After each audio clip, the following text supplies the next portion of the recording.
I had a dream that I kept waking up for no apparent reason until I glanced at the front door and noticed it had been left unlocked. I thought nothing of it and wasn't scared despite having severe anxiety. It happened maybe half a dozen times, until the one time I saw a hunched over, dark hooded figure through the 2-inch opening in the door. I sprinted out of bed and slammed the door shut and the lock into position, then went back to sleep thinking I may have just left it unlocked. Big mistake. It happened again, but this time I woke up, saw the door unlocked and slightly open yet again. Went to lock it but this time much slower and with some heavy eye rolls until I noticed the same man slightly crouched making slight eye contact with me though his whole face was shrouded in darkness. Instead of attempting to lock the door again, I decided to run backwards so as to not take my eyes off him. I felt around for the biggest knife in the holder then ran back to confront the intruder. He lifted his arm to reveal a scalpel-like knife as his sleeve fell to his wrist. With wide eyes I tried to get the dude in any vital organ I could without getting cut myself but it was basically no use. Every stab I made either got magically evaded or was like trying to make a shadow bleed. The guy smirked with his eyes still enveloped in darkness and he took one swift jerk of his knife and got me right in the side. With the quick sting of steel shoved deep,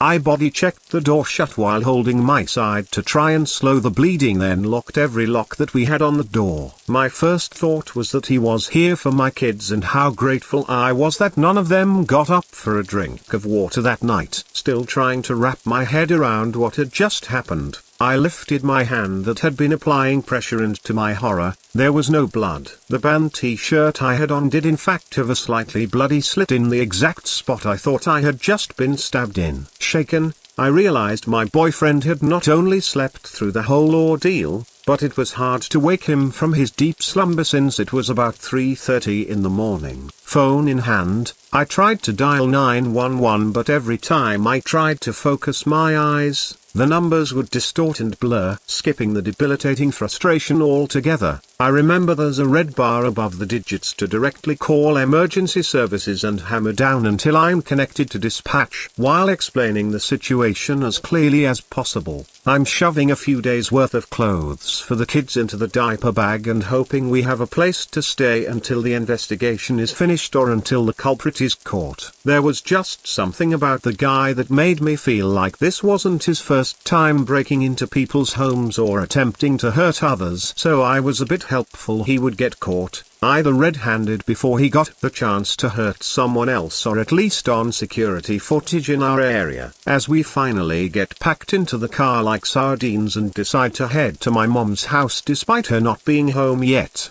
I wake up with my pajamas stuck to me with sweat and bolt to the front door and check all of the locks to be sure I am never put in that situation ever again. With emotional exhaustion and the sense of security as all of the doors and windows are in fact still locked, I pass right back out in my boyfriend's arms.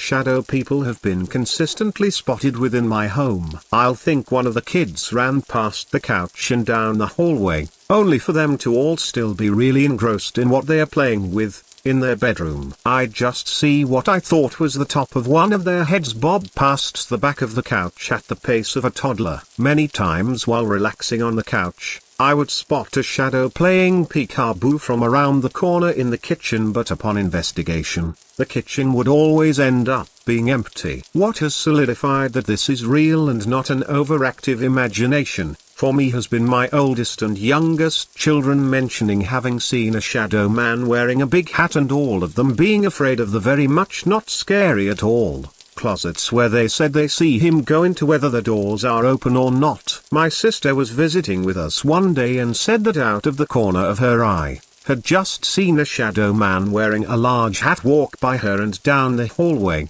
just to see it disappear through the kids' closed bedroom door. One night while I was in the middle of making dinner, I thought I saw and heard my cat dart around the kitchen table then down the hall, only to walk into the living room to see the cat in a deep sleep with her face buried in a blanket. So there is no way that could have been her. One night I was tucking the kids in for bed and when I went to close their curtains, My oldest told me that he hates it when I forget to close them because he sees a bunch of shadows of people peeking from behind the trees that are about 25 feet from their bedroom windows. He went on to tell me without pause that the shadows scare him and get closer to the house every time he looks out the window at them and even beckon him outside with a wave of their hands. I told him not to worry as long as he doesn't go with them or invite them inside, and that he will be safe as long as he stays in bed during the night. Though I was terrified of what I had just heard, there was no way I was going to investigate the very much unlit backyard during the middle of the night. Comment below if you would like to hear my real voice in next week's video.